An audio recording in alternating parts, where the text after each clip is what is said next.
ahwefo adeachi bia na se adeachi se ya monim se de ade bia ye no ye de Ghana nsensem ene bremu na ene dwumedie ne ye de call another level ene midiane lapg me ne me producer Richie Flex ene me cameraman Digital Rasta Currency the son was Sammy the blogger a ono so boy chidom ene ye penyi kese ye pa me tu chema no Sammy Flex omo nyina ka bom na omo madwumedie ye peyo a ye de bremu dan ne dan na ene no ye de religion ene ebe start ye de osofo me nkasa asofo anasa omo gospel fraternity ni mu no ene de omo ebe start na kane no ye de Nigel Gazy Prophet Nigel Gazy ene de ebe start wasan ba out abaye some video bi edidi amanfo atem me nkasa amanfo we di Ghanaians atem se enye Ghanaians mpo a nipa ba ku bi ho bo di me ti di bi say dosia Hayford also yes e wo video ni mu a odi na tem na ene say meaning say nipa na koka say emma eba Nigel Gazy ni hotel nipa no ebisa sa question no ba nipa no de me hu no but o share video na Prophet Nigel Gazy here na che obi aka no ho asem say o de emma nko ana e visit hotel na we na papa yedwa le ti kwa pai adan a ene wo so obi bisa ne say we de emma nko a ene ba hotel na wabe video no edidi nipa na tem obisa nipa ne say 19 kamponchi ana nwan ana nkraman na nkambra ni hotel because yes so we nipa aside me pastoral ministry ne kra no and as the prophet we know gift ne kra no o ye nipa our feelings it is oko hotel na so ba visiting na what is wrong with that sound no patro what is wrong with that ene bia nipa na oba hotel ne kra onim connection on nipa no onim business on ne wo because any business ni bia e na obeba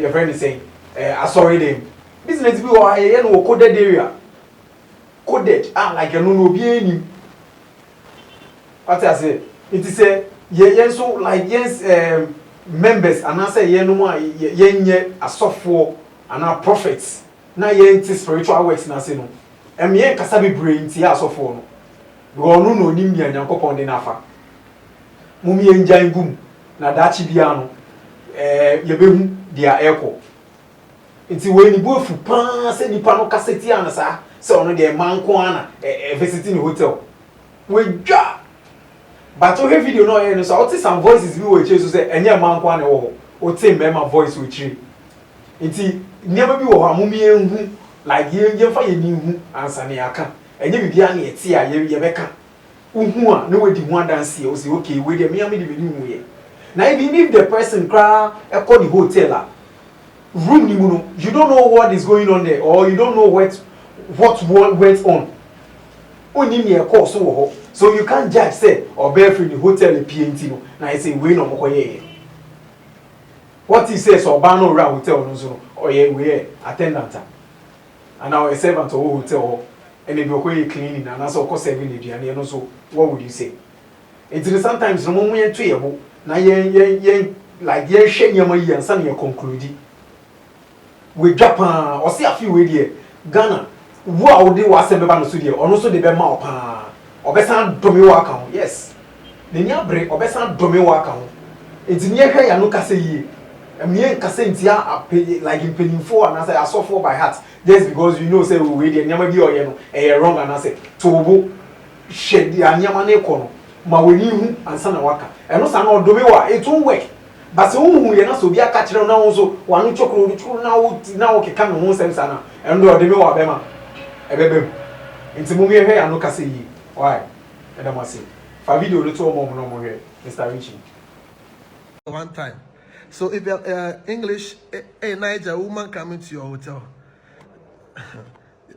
who is that? Why do you want a goat to come? Someone question them. This is a main mamo. Says you be a ben question. Me the ben ma be a. Do you want a goat to come? Those here for Benjamin. Do you want a goat or you want an anti? Some phone na mon so no ma phone kwa na aka mo gan. Obi a woman come open say aboa ona na no papa ne ba me so. This ya men chuma mo some kwa se asem na ya mudi Ghana no. Therefore ho bra mesa dome wa ka ho amu. A cheap life. No, that's this I mention man obi fa no ho bra me dome. O da mo fa no ho bra open so ma me no papa. Open so o ma me. Mama didi na tem dosi ahe for ben o person mama e no papa na ba me ho sam nsem fon no obi obusu am te sem yanka ho pe adwuma me ye merade o ye fon mama mo fa mo brade we mani abro nyame adwuma for obi fa no ho bra afie we sam nsem fon you want a goat, you want your mother and your father to come sam fon adwem bone Ghana for adwem bone kwana akam no so for kabibi che no ye fon onim nyansa Papa, when the opposition leader sent, they are coming here. Me feel no. When the opposition leader coming, we come on live. Onim nyansa. Some phone. We are not. Papa is listen. Papa is not like you. So we know we are not so here. I have boa So as we are here, workers are here. The woman will come here. Think. Onim nyansa. Papa. During Papa. Think. Onim nyansa. During Papa. Look at the man sitting before you. Onim nyansa. You came all the way from Ghana to mess up. No, it's high time we tell some people they are fools. The Bible says kwasia na ma a Christian center will be a kwasia memo san kwasia no man Ghana for you. Mention mo me o ya phone pa ma me. Unmu na call abeta opposition leader o ya phone crown since morning me sorry o wada. When was the last day Ubo yesterday? When was the last day out here cry my Jesus? Since morning 6 and die fiance yaba obeka che kwasa so san frame na do afene me. Abraba maboa bobi owiase. We are boa ma nyame ntuaka. Amen. This I mention mama cry. Please the angel for us. Nyame part nyame show. This obi ben kwasa phone. Share. Into people, I'm sorry. Is the Bible say answer a fool in his fully. So I'm sorry, I have to answer him in his fully. He's a fool. He answer a fool in his fully. Do you know how much we have spent just so as your baby di so one dance here. I'm sure. My son Thomas, God bless you. Yadamase. Ye koso. We no ye call health mu. Na health mu no men can say. Me menye men can say health expert. But the men can say ye hwe areas a ye be ko yie. Ene niama ye di. Like a lot of things. Because sisia Arabia by your friend coronavirus a free China. A whole start free here. Now as at now, actually countries were 12. Edu countries were 12. Now yes, so near China for a days I was way. Ghanaians be so China. Our mudi power. Africans be or China mudi power. Enya Ghana nkwa. Na yare nso no like airborne. We say so be boa. Etimi sign. Et say almost say a deadly crash Ebola. I don't know a bit me like in just few minutes. Now when your president I say your borders ni na no. Ye say obia o free outside and also China near or back country ni mo. Omun screening no. But maybe bisa say machines be near wa. A bit me screening some for machines be near wo. Any bit me screening. Your health sector no na what didn't say. Impa kra nye ni bi na machines ne be wo bi. Impa wo catch carpenters o metime ambo bi pa say student mattress kra metime student bed kra metime and bed 3. E bia ye de ayare for kra metime eguzu no. Eno kra ye ntimi afford. Na machines be ne metime afford. E dey eye screening coronavirus. Say China for ntimi nsi a no na ekum nipa 10,000 within short period, within a week or say 2 weeks no. Ghana for machines they like never been here there to replace a bit me say we from this airborne disease because say nipa ne bo wape e benya o entina say yen so no ye sisi a yen no e fa trotro no ye tike mu a ye hwe senior yen so ye ne ye be related to others who say obi bo wape na wo so de hanki akata wa no say ne be yen kom enti coronavirus ye che say about China ekunipa 10,000 plus. China so they any more business relation any day any moment omutimi ba echo nti we alert aye dem Ghana for we dey betray mu alert ya alert mu say wo China ni bia ya alert on ho and I say wo kokrom so e no so ya alert.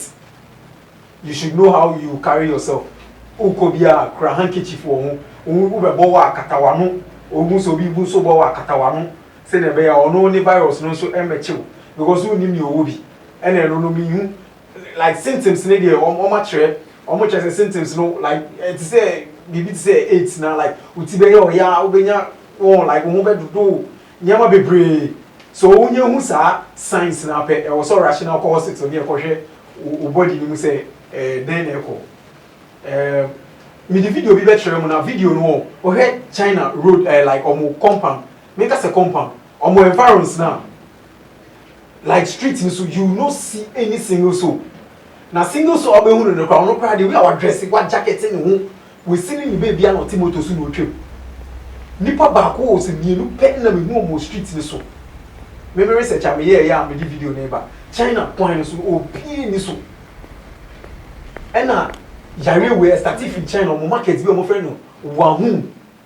wahun yes utimi say ase obia kata na no e wo market wa omo digwa say ne be ya obi bo wa na say bia intimi affect the other party but me no maybe GDHM say one Chinese for say you no certain omo adwemu omo ye wiki to the sense me nim say virus omo create here virus we dey free yankopon e dey free bonsam abrofo na dey create sa virus we ena metina sidin so na me dwe say Chinese for no doso Chinese for doso to the extent say omo ma rules class any papa ku bia enwo one pe enwo one owo more than one and they can dey own about take care of it because em say China no akola bia government no take care of him or her it is owo more than one na say one about the aka so me imagine mu no me so me dwene say bia omo create this virus no just to reduce omo population because the thing is very dangerous. And I'm saying ko video bi omo ye in a cartoon form me de no so be kire mu na eno no omo ye ade ni such a way say me hu se dia me si fan kire mu ba video no be kire mu on social wo be ti ase ase omo create virus no omo hihye boxes bi na gift meaning say gift to say den omo de share box ni mu awon na nipa ba ko ase omo di nkobo no omo sere na obowa na virus ni free ni mu na egu we box ni no omo silia no na omo shape ye into every country bia no omo chop Japan and America into every country bia gift ni be come so we be box ni so say pe obo se na virus no ewura omu into ase ade no it's easy cry say omo de be ba Ghana ha say it's very easy say who be box ni mo say gift and say we dey any contents via we wash shake we free outside aba say dey ayen tie crackers ni moto like any other thing you duane ni nyama de ba no e likely say you cry bit ni because say ampampa na say virus ni bi wo say duane mo how would you know because government no issue say yen screening ni paper wan ka say duane and say nyama e free outside aba but say comment is also on kebe boy because say obi a shape books and I say bibi na so obi box nso say pe na family to be ready more and I say affecting ano ya the video no ebeto amamahwe ya da mase munye ahweyie ewo mu piepie mu na yehwe eno so ehu hia pa yehwe video we na yemra sisi ya.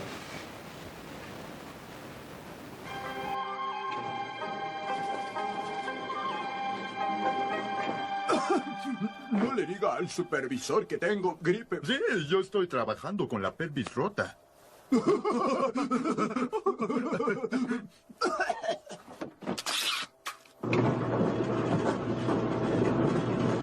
Ay, nunca va a llegar mi aflojador de cítricos. Papá, te llegó esto por correo. Mamá, prepara un gran abrazo extra. Te compré un nuevo extractor. Oh, Dios mío, están entrando gérmenes de gripe por todos mis poros. Oh. Feliz cumpleaños. Feliz cumpleaños.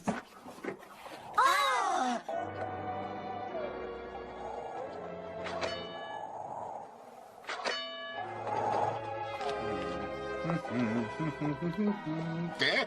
¿Pero qué es eso? Se uhwe video no uhu si dia e call no dangerous mommy anye very careful wo nyama bebe ho ye koso a ye de Sonibadu ono nso ne ho aba asem na ne ho aba asem no enye asem bi asa but actually no ye de attack bi a nkofo e de man wo sam post bi a okoye ye e wo A+ comments bi a okọ comment ye e wo A+ post bi ase na osiden Sonibadu say Ghana asumbi a yenye nyina yenni nyina ejina Kotoka International Airport so because edin e da Kotoka no edin e da airport no so no enye di papa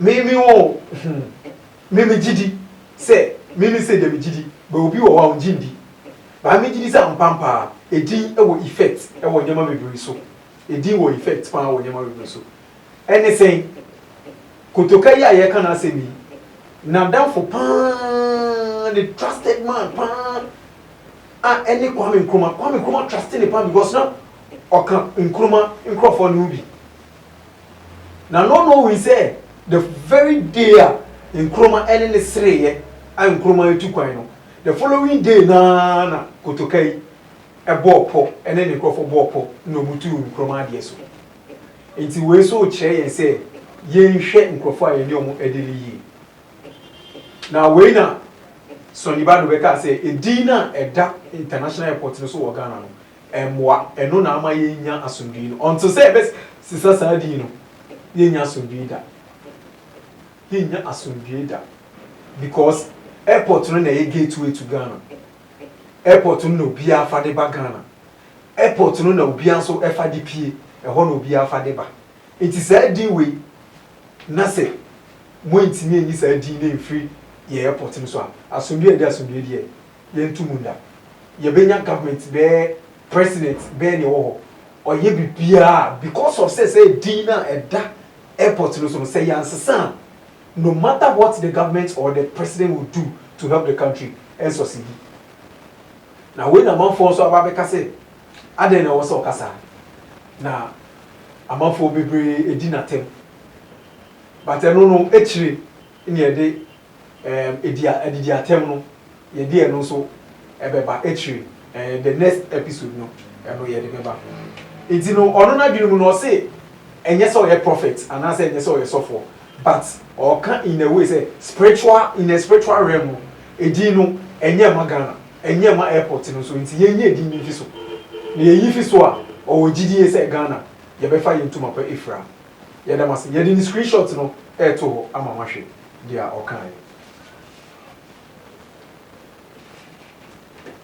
ye da mas say mo nyamre na mahwe ye to aso aye ko strong man so akachi strong man mo be kaya one medical enya ntawa we didi we atem na we didi we atem to the extent say obi grade obi mami atem e mo obi send obi girl atem na obi so say di obi girl atem na ye wo ho a omo ye ne last year this year we are ye wo na collaboration bi ba ye kohwa Nkrofo 2 we a omo didi omo atem da e na omo ye sa collaboration na enyum no omo ye no enyum ni din di boss already no within a week they got 200 and something thousand views there now eba say na collaboration ni ba so o se o wa no ko hu say medical a tweeting no so bro I'm sorry for involving your wife and also your girlfriend into a beef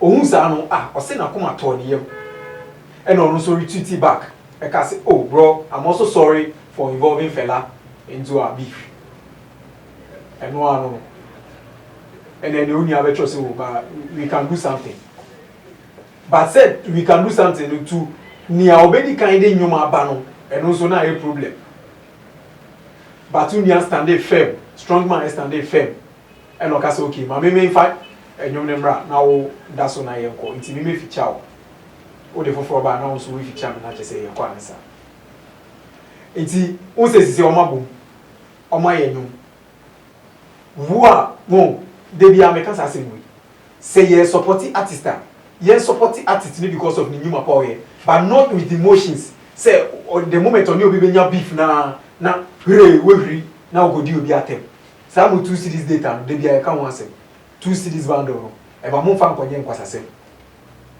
na mo di amafo atem rough sisi o mama bu wo gina bia we wo ase supporter wo gina bia we enti ye hwe niam a ye yi won de bia like ye niam bia ye ntu ye bo ye sorry ani a conclude ye sorry ani a conclude but ye to ye bo hwe niam yi a you won't say like the world will be so easy for us yeah ye bo like ye ma ye break ye or the semina ye ma ye break sisi o mama ye collaboration they will eat from the collaboration. What are you eating from?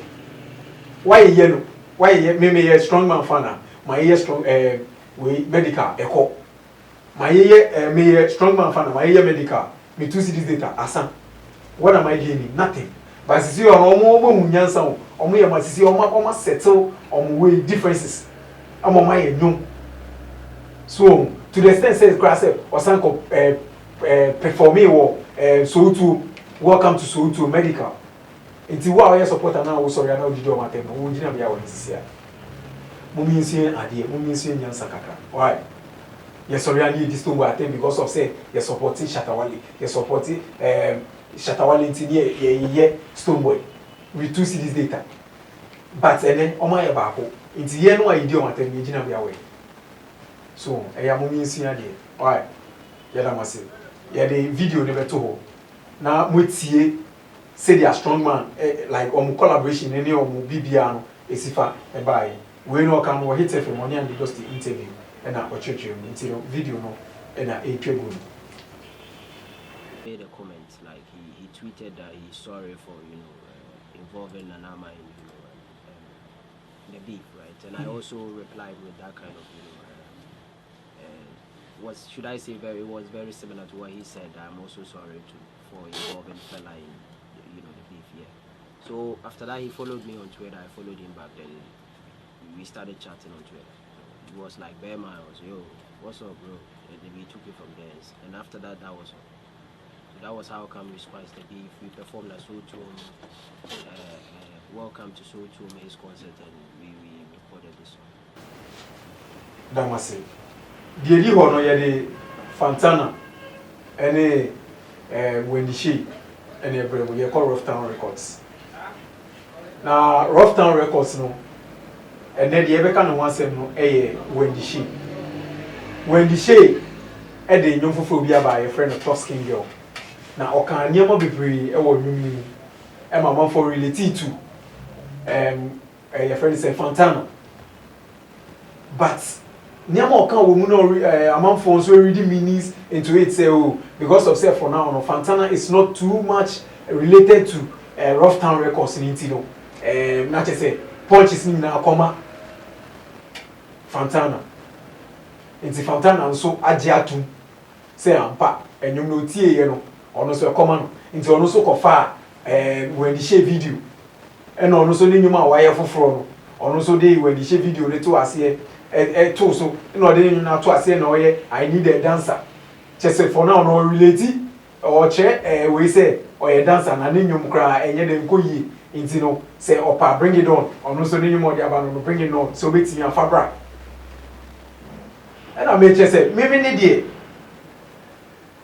me jin bi say beef ne dey real but when the shame so say real na we enye staged Emma oka say enyum na waye no enye to Fantana but say waje ama ne ho dia enye on fa na sa but according to ono no enyum a waye no enye Fantana na oto enyum ma no xylophone so no be kan sa se moyi o say enyum no me stories bi ana o me ma me na e no fa ma me say enyum no oye ma guy bi atata ni sa e na guy no okohwe ye kra na guy no ni hwe say ni ma me cars no yisu na ni ma me when she sanya ma we nyina ye nyi eja ho o hwe ma bodwe a untimi fa sanya ma ni dada e bia na me producer na beti dada me producer kon so wa bodwe ba untimi fa dada so etino me intro no twa me to me na intro and trust of say and you know otuma guy be our tata wa be pe osan nti wo man try nti the last time we decided say we be kodifie na ma ko hwese dia or like or say the cars no one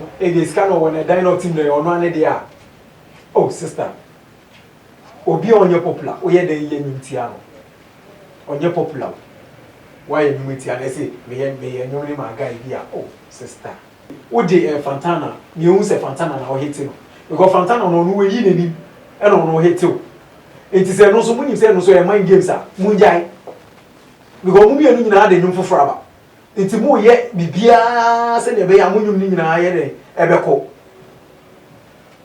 to the extent say o defend bullet say o bullet ni mo hwe say bullet eni mo hwe say ntokwa we ekoi ba me am gina he when say dey we nyina mo ye nyina a stage thing planting omo di promote omo nyum ni nyina but a good idea fine because at least you come ho asem Fantana so more you grant a lot of interviews I'm for friend for interviews no so be come side of the story or so mean so be hit na te say e kwa ne sa nti ye fa video na when the she deny say enyum no enye Fantana no the guy bi no ye fanto Fantana so akofa tipaye was anyum ne ho a ono so odidi when the she atem yeah, video we embrace here. Alright. So my make actually nipa na mature and you be na me this but enya Fantana. Now DC obi. Me this Emma nipa no cry boy Salman no DC obi. Yeah, me DC obi because it's a music art. I know. Whatever you go through, you put it in there. Okay. What did they make us say? Of course, Michelle guy be but how much that's what him say for Hammy. And this guy wanted to get my attention. On no crowd try me say, hey, so it be me where you this like that. They be out changing the cars or different cars in the back. And I was like, hey guy, we're okay, my mention. After you can if you say any mommy car, say any mommy sika. And I'm say, and today be all by who say oh you skin who you millionaire. Some come with sketch and you wanna make it come at you. A trend. And I don't know why bet na baby. No idea same way I'm out. So when himself who was kana or penny. I didn't know. Yeah, must say my video. Say Moshe moon the me patch. Say when she 89 yamanya baby. Meaning say so say then awo the jama mo. The dictator to ya the Kofi Capito video bi ebe kire mo later on say me ye sa analysis we are na ye the video no a kire me Kofi Capito si dey the program so na we jiga say o di display quiz attempt to the extent say o di some personalities bi atema ema ba wan mo bi adi ba o si oni mo yes anyama ni nyina say ni bofu we dwa o di amema me mo wa hama o mo any say or say there are some TV and radio presenters via omo pimpi slay quiz who's like omo pimpi your friend say a shower for no prostitute omo diverted as make us a diversion and some graduate echo a shower sorry echo from a shower to your friend is saying slay quiz oh but allegation or you know so say your honorable year kandapa and asem yibai Emma honorable Kennedy Japan so efo kabi ese onim Emma omo fronte slave case mo yes anyama we nyina na we di o matem yi we odi amema me mo o se obi paya on trial say dia honorable Kennedy Japan so be ka say obi for no so try MPP no we so say omo pipa on Trinity obebo ni din obe like obe na basa che say the video no we hiti or say onimasha wo joint na bebia personalities no e dey slave queens ni ko nyina oni bibia onimasha wo joint ni na o mu gina esa ne wanyina na one day obepo mo ntoma one day o the videos beba na we na me analyzing video no dia okay kan nyina me analyze am say hey Mr. Kofi so onimasha wo joint nyina me pacho Mr. Bibisa then you go here then wo doesn't mean so was spies and now say wo nipa na nkasa so na okọ me the question na me bisa wo because say uni baby a na te say wako hoda e mo bobo East Legon joints bi me most of him rounds na say me rounds so East Legon kra me shele ni awo ebi ono e ko hoja ebi ana ono te ho area me ni ebi so a oye penyin chen nti ebi a ono the only areas more than me but to the extent so bobo joint ni din like facts no eno na me nti ase no enti ya the video no so ebe to ho no so ma hwe na mo ma analyze na ma hwe say does it mean so no so ko joint ni bi ko ye na nyama ana say or spies wo ha omo yes and because honorable Ken in Japan so say ono so wo in ma where do you see you no so ono so wo ma omo yes and nyama ni bi enti does it mean say Mr. Kofi Capito so e was spies a omo so omo yes underground works ni ma na enti mo hwe video we na yembra sisia who will label herself a slave queen. And then you have this irresponsible women in our media scheme, and then you are encouraging them. Now I'm ready. They should come. Stupid girls. Now I'm ready. Stupid girls. Irresponsible girls. Prostitutes. You are no different from a girl that stands at the Togolese roundabout or East Legon on the Mensahwood Road. Girls who don't have any better background. No better. The family, you trace their family. See where they are coming from. You come and you live in Accra, you bleach yourself, you go and buy a weave, you go and do fake nails, you go and do fake eyelashes, you go and buy some ass. In addition, nonsense. If you like, come now. Edamase.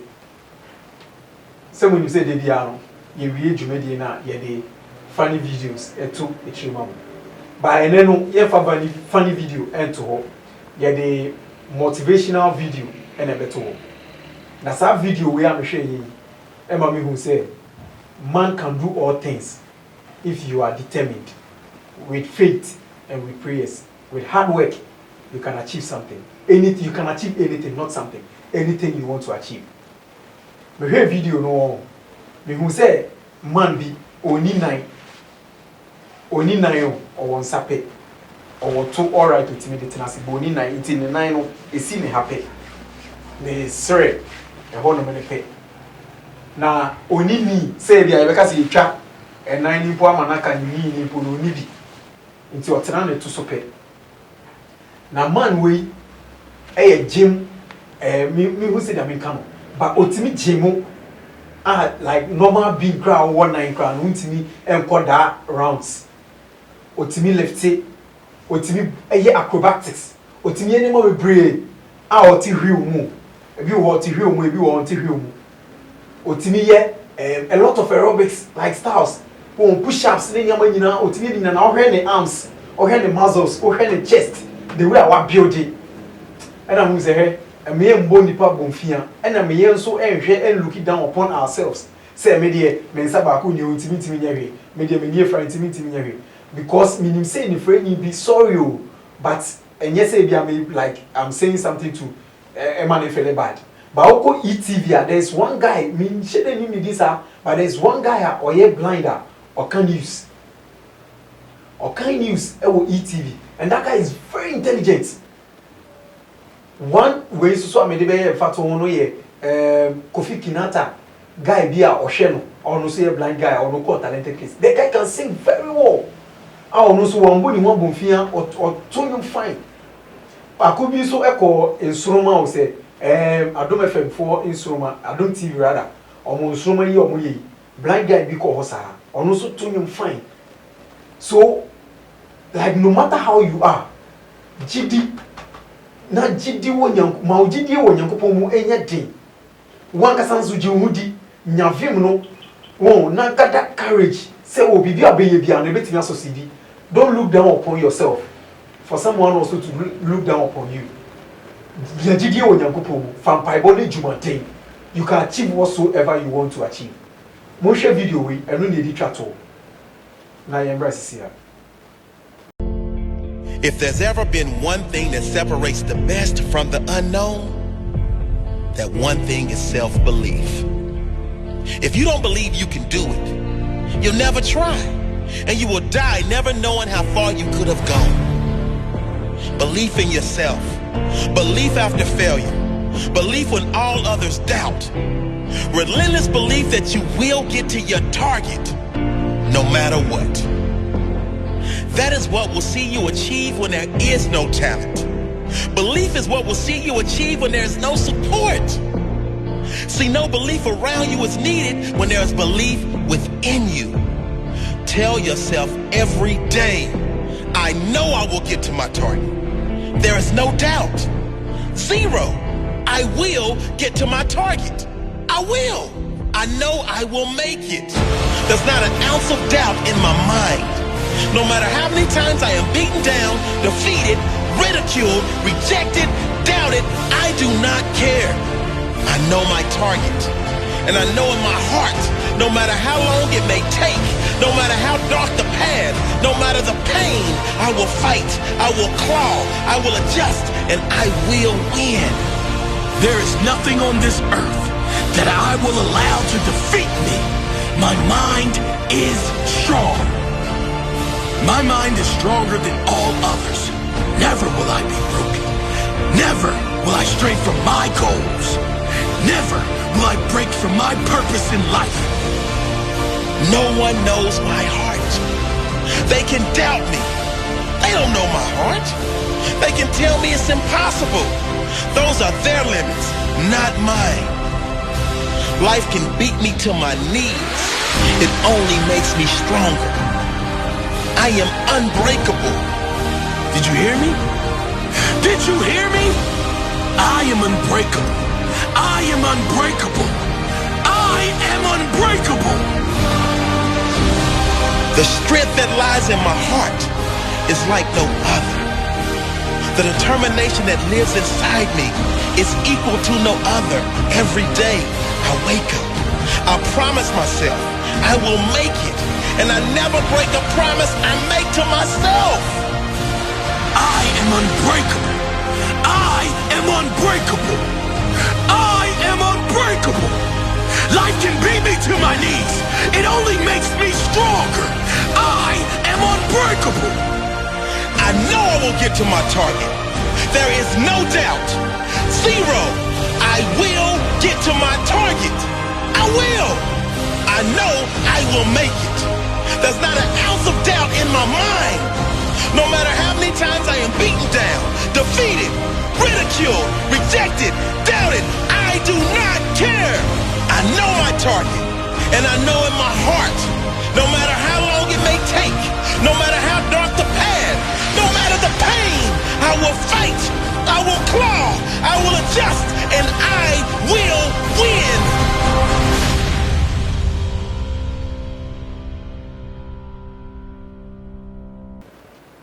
Yedamase, se mo video le twa gu hisia. Bo modern say dia TV ano. Nyagidie se obetimi achieve bibia opese wa achieve. Empaibo, nyagidie wo Nyankopon mu. Na fa djumade taiji. Bibia be so sibia ma. Empaibo amedija ono. Ani nkranhye enso amedija ono. Se bo modern se obebbo mpae. Na fa ogidi ewe Nyankopon mu. Medamase se monya mre atena se ahwe video we da se ne yebese hye mi media ne lapigi the producer one Richie Flex the cameraman ene digital rasta currency Mr. Sabe blogger ono so ejina ichi ene ye page kese kwa Sabe Flex the two channel de bia meda wase se wonyame ahwe dwumadi yebe hye mi